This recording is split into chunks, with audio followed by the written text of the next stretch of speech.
Hi, and welcome to Real Estate Today. My name is Ed Cox, and my co-host is Maria Babicki. We'd like to welcome you to our show.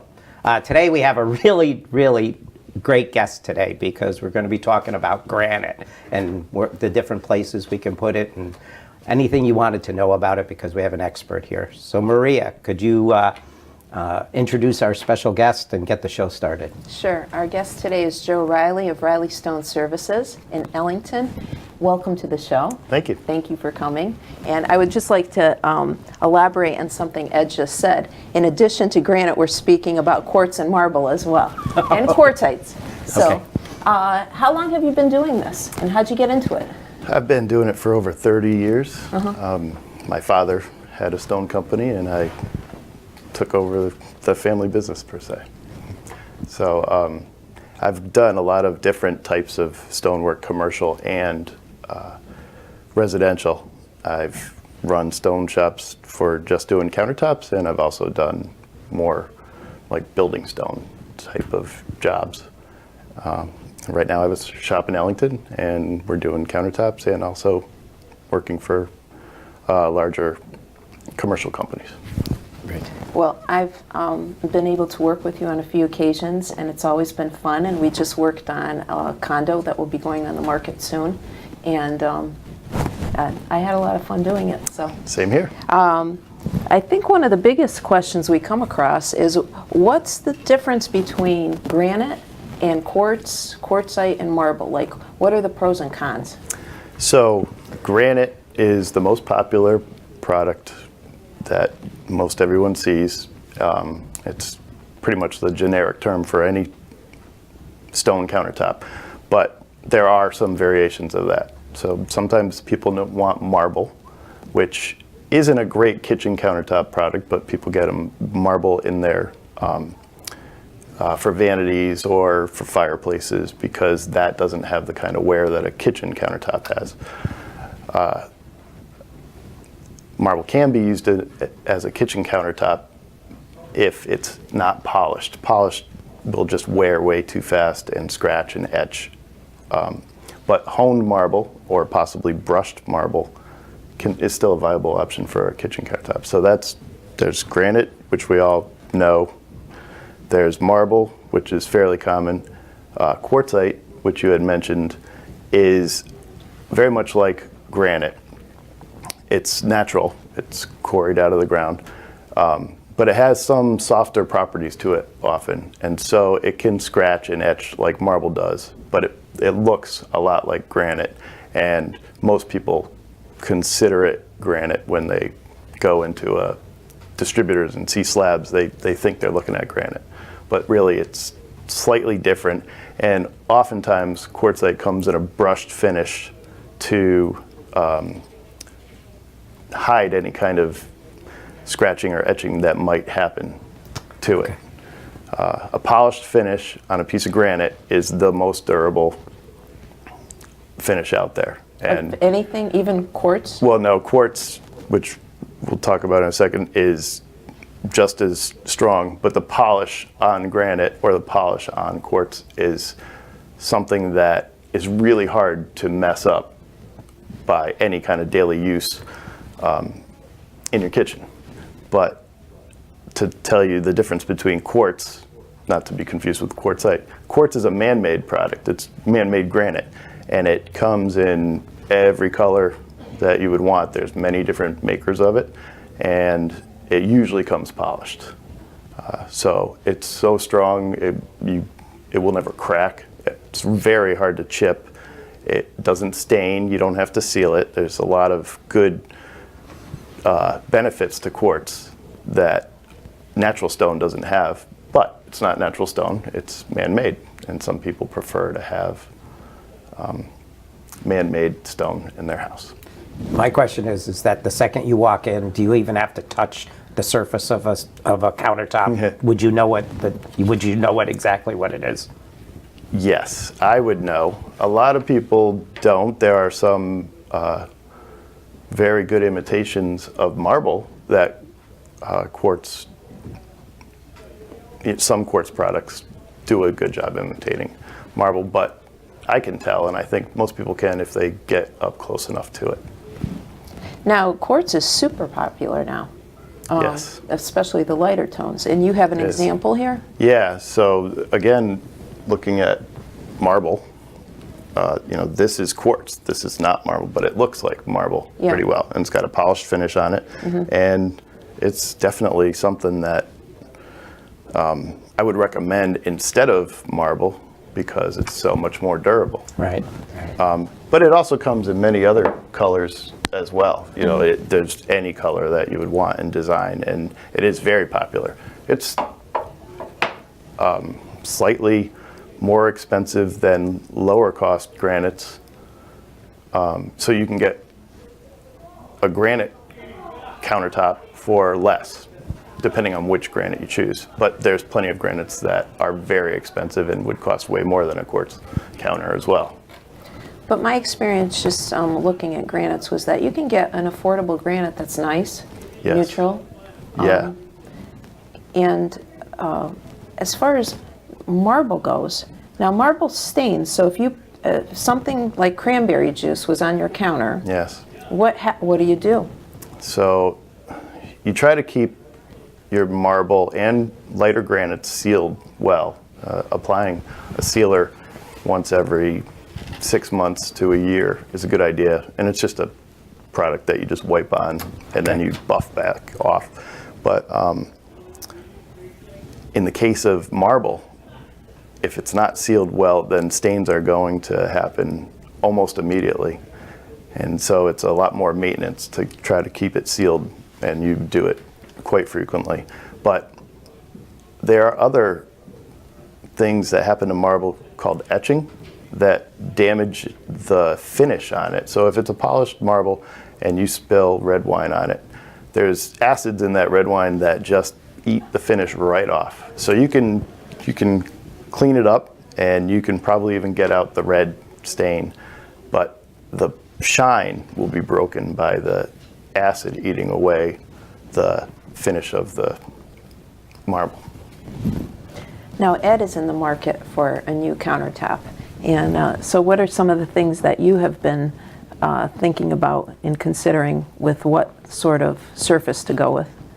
Well, it's really funny is that I'm the type of person who just can't make a decision. So like every time I see something I like, then I just know that next week I'll see something else. But each time we've had a house up at Shepherd's Way, or or at places that we're going to show some photos of other kitchens. Every one I like, so Yep. I want to do it. But the whole thing for me is that I think mine's a project, because I think cabinets, flooring, and the whole thing. Right. And of course, I don't have the budget set aside for everything, so I just basically stop and don't do anything. I think my choice will be granite. I just think I like and I don't even know why I say that, other than the fact that it just, each time I see a piece of granite and it's unique, it's not the same, consistent. I like that. A lot of people do. And that's kind of why I think I would buy granite. It isn't any. I do like the idea that I can seal it. I'm most certainly happy that I can't stain it as easily if I can do the work and stain it. Right.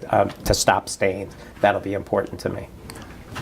I think there's a timeless quality to the materials we're talking about, and I think it's an excellent selling point, an upgrade. Absolutely. So I think now would be a good time to show some pictures to our viewers of things that you have actually done, Okay. and give them an idea of more specifics. So our first picture is a picture of a completed kitchen in Granby, and you did this. And I did. this is African Rainbow. Yes. Now, that's the name of the granite. Now, even though this is called African Rainbow, the same granite could go by different names, correct? Correct. Yeah. Okay. There's different distributors sometimes call the same stone a different name, sort of to keep it more exclusive. Also, other stone shops may put a name on a granite so that if you like it, you go with what they've called it. So In this case, some considerations were the island, you wanted it made of one slab, or the homeowner did, because you didn't want, the homeowners didn't want a seam in it. Yes, yes. So a seam is necessary in lots of places, but on an island that's wider, it's more difficult to get a nice flat, even seam that we try to make as invisible as possible across the entire distance of a wider island. So we try to keep seams out of islands for that reason. And slabs come fairly long, over 10 feet long. Probably that's as big of an island as most people need. This is the kitchen that made me want to buy a white-toned kitchen counter. Yeah. I'm perfectly willing to change the entire kitchen around just to have this. It looks very nice. Even though I do think that my kitchen will not look like this once I'm done. It might. Now, another question about this is, how do you determine where the seams go? Because you do require seams on the countertop. So Yes. how do you match it with a granite with movement in it? So that's a great question. There's a few different ways to do it. The way that I do it, because I am more old school, I get two slabs next to each other, and I put the template on to the slab, and I sort of mark out what looks nice. Oftentimes I do this with the customer. And then once I've got, say, the sink run, a long piece marked out, and I need to find a match to it, I find the characteristics at the seam point, and I go to the second slab and kind of play around and look for veins, sort of the direction of the vein and the coloring, and make sure that they would flow into each other at the seam. And sometimes that cuts out a lot of extra material. You might have to twist a rectangle halfway around on the slab, but it's worth it, because when I'm done and the seam is put together, which we epoxy the seam together with colored epoxy so that it blends really well. You don't even see a line in most cases. When I'm done, it looks like it's not really there. And we're going to show a quick picture right now of a piece of granite with a template on it. And this is something used recently for another job, but you get an idea of what the template looks like and how it's placed on the granite. So now we're moving on to our third picture, and our third picture is of a bathroom that you did on a project we worked on together. And tell us a little bit about this, because this one, there was a choice for the undermount sinks, the shape, Yes. and the backsplash here. So lately, rectangular sinks are pretty popular. The other choice is oval. I'm talking about vanity sinks right now. They're usually porcelain. They can be different colors besides white, but white is the most common. So in that photo, they're really large. They're really large sinks, and they require some extra work. There's the front rail in a large sink is kind of fragile.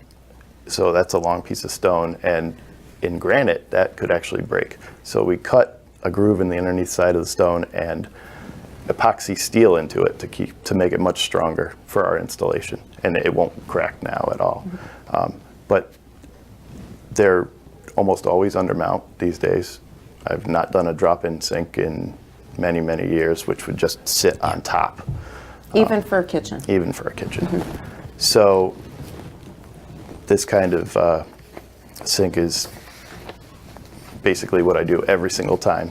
And it looks nice, but when you have a really large rectangular sink, you need to protect it from breaking. And so that's one issue with that vanity that I made sure, because it was very long. Also the backsplash in vanities, bathroom vanities, I almost always do a backsplash. In kitchens, oftentimes it's not a stone backsplash like that photo shows. It's tile or some other surface, most likely tile. in kitchens for their backsplashes. So the full granite backsplash, we've seen it in some higher end homes, but that's not something you come across very often. No, I've done it before, and it's challenging work to match up veining and to cut around outlets and to get it up tight underneath a cabinet. But yeah, some people want that, and it's easy to do once you've planned it properly, but it takes a lot of coordination. And so it's also expensive for that reason. So more often than not, lately at least, people have gone with tile. Yeah, and that's a nice look too. Yeah. Yeah. What we're going to show now is two back-to-back photos of a quartzite. This one is called Brown Fantasy, and this gives you an idea of what the slabs look like. These slabs were IGM on Marshall Phelps in Windsor, but you can see the variation of the stone, and whether these came from the same quarry or not, you say it doesn't matter because it still could be quite different from one slab to the next. Right. Slabs come out of blocks, so the blocks are 6 feet wide, and then those other dimensions, and they're sliced like a loaf of bread. So from one block, there's not going to be a huge amount of variation from slab to slab. They'll look similar. Certain characteristics might fade away, and then other ones come into play. But still, the overall color and usually if there's veining in it, they're usually pretty similar. That would be a lot. All the slabs from one block is called a lot. So that block produces similar slabs, but another block, even out of the same quarry, could look completely different. And I think the second photo shows a different lot, which would be probably from the same quarry, but a different block that it came from. And so when you say, I want Brown Fantasy, you've got to take a look at the photos or go see the slab in person, because it may look totally different than what you thought you were getting. So this slab, I'm just wondering, let's say you were in California and you had a project out there.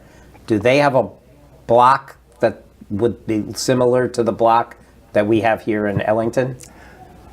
It's not that likely that it Right. would be very similar. It's possible. Some of the quarries in Brazil, where a lot of this granite comes from. So they come from as far as Brazil? Yeah, they come from all over the world. But Brazil is a big exporter of granite. And some of those quarries are so huge that they would produce slabs that, a block would stay as a lot, and that might come to Connecticut. And then something that looked very similar might go to California. And so you could find something similar. And oftentimes, when people are getting very specific about what they're looking for, it'll get tracked down and shipped, for a large job. If that very important piece of marble that has just the right vein for a bathroom or something is in California, the distributor will ship it clear across the country, because it's the only one that they can get. For some reason, I was thinking granite came from Vermont. Oh, well, it does. Okay, but so I didn't realize Brazil, so that's... Yeah. That's... All over the world. So our next picture is a picture of Salinas White, and this was the granite we used in the condo that I mentioned earlier that we worked on together. So these are the labels that, for example, IGM uses, and this is a double dollar sign, which means it's affordable. Yes. And it gives you the origin. That's Brazil. So, and it goes from like $2 signs all the way up to, I think, 5 is the max. And then we have another picture of the slab. This is a bigger picture, but it gives you an idea of the size, again, of the slabs. And you could template this out. If there's a certain part of the stone that's more appealing to you, you could template it, so you use that. That's exactly right, yeah. For the most visible areas. And then we have a picture of just a bathroom vanity, the powder room sink. And this still needs the faucets installed, and new hardware was going on after this and new doors, but you get an idea of what it looks like. And what was this finish that we used here? So that's a polished finish. Polished finish. And that's, the edge is what we would call a pencil edge or an eased edge. It's just relieved, the sharpness is just taken off of it. Yeah, it's a very nice edge. And then this was just another quartzite that was at IGM, and it's very linear. It appealed to me, but the $5 signs, that's out of my price range. Yes, the $5 signs, you know, if Selena's White was $2 signs, the $5 signs means it's more than twice as much. Yeah. And so the material cost, especially when as we've discussed, you sort of use a lot of extra material to get just the right look, can really add on to a countertop. Is the linearity of this one, is that one of the reasons why? It is. It is, yeah. Wow. But we're talking about kitchen cabinets, or kitchen counters, islands, vanities. You also do hearths, you do the fireplace surrounds, and you've said you've done restorations, right? Yes, yeah. Marble work is something that, to restore it, you've got to know what you're doing. You've got to use the proper chemicals to take out stains. Oftentimes, there's a process called poulticing, which you create a paste and draw the stain out. So there's a degree of knowledge that has to be there to be able to do restoration work on something like a fireplace. I recently restored one that's about 200 years old. So there's never a degree where marble should just be thrown out, or granite. There's beauty in it, even if it's got a patina, or even if it's stained slightly. I still think, you know, you can restore it, but you'll never get it back to brand new quality. But the one I did recently looked far better once I was done with it, and I think the customer was very happy, and now has an antique fireplace. Mm-hmm. Well, the one thing I would say about that is, in a house probably that's 200 years old, it would look out of place if it was brand new looking. Yes, so that's true. So the fact that it isn't perfect is probably part of the pleasure that the owners probably get from it, is that it looks period. Yes. Yeah. So as we're winding down our show, there's a couple things I just want to ask you. So as far as the finishes, you have the polished, you have leather, honed, and brushed. Yeah, leathered and brushed are pretty much the same thing. Yeah. Which are textured, and it's become very popular lately. I mentioned that with quartzites, a lot of them are brushed. It's more of a rustic look. Now, if you put like a glass of wine on it, is it a problem when it's like leather? No, it's not. Okay. Textured enough to like make things wobbly. Yeah. But if you were shooting marbles on it. Yeah, they might bounce around a bit. Got it. Okay. And then, what would you tell our viewers, who are either thinking about changing up the counters they have, or, maybe introducing real stone where they haven't had it before? What would you say to them? Well, I guess I'd say that it depends on the project that you're doing. If you're getting your house ready for resale, then I would go with tried and true products that are not that expensive, really. Inexpensive granite countertop isn't much more than using Formica. The prices have come way down. But if you're looking to do your own kitchen over again and you're going to be there for a long period of time, then go to a distributor and pick exactly what you want. Take your time, make informed choices, and make sure you do your homework ahead of time, because you don't want to have a product that you're unhappy with once your kitchen's all remodeled.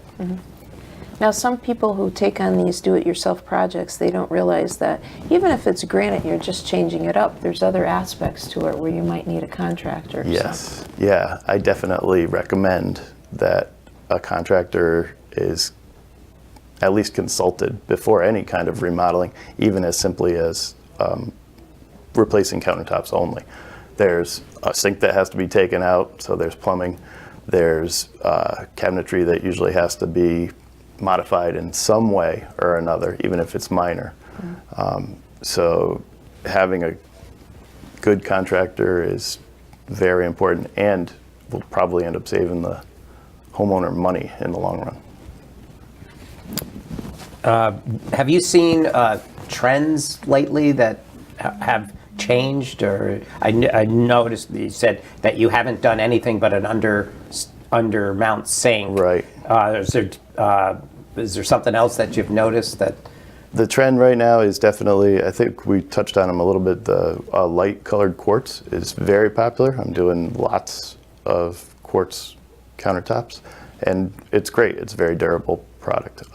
The brushed finish is a trend that it's definitely becoming very popular, and as a fabricator, it's easier to brush a edge than it is to polish an edge. So I like it, and I think most of the customers that I've had like the texture as well. Besides that, tile backsplash in kitchens is still a very popular trend. I have not done too many stone backsplashes for a kitchen countertop. And my last question for you is, if Joe Reilly was to redo his whole kitchen, That's the same question I wanted to ask. what would you use? What would I use? I would use a brushed quartzite. Okay. I really like the look. Yeah. I think it adds a different dimension to your kitchen. It's not so formal. It's a casual look that makes me happy. Tip from the top. Yeah, you know, I think that's exactly what I wanted. I wanted to ask that same question: is what would you do today? And Yeah, I have polished granite in my kitchen right now, so no plans to change that anytime soon. And if someone wanted to just do switch out a countertop, like that's, Yeah. I'm not so sure that's what I want to do. I mean, you've told me that we're going to disconnect the plumbing. There might be dishwasher cut. Is there a leveling once it gets in there? Yeah, but that's our job as the fabricators and installers. Yeah, but oftentimes people get new appliances, and if you get a new fridge, the water line for your fridge has to be disconnected. And there's things that need to be overseen when it comes to even the slightest remodeling. Great. Well, I want to thank you we want to thank you for coming on the show. It's been a pleasure. Thank you very much. You've been very informative, and we appreciate it. And just what you do, the difference is night and day. It's the finished product. It's really exciting to see. Well, thank you. So, It's been a pleasure to talk to you guys about this. and we want to thank our viewers for watching our show. We appreciate you tuning in, and we'll see you next time.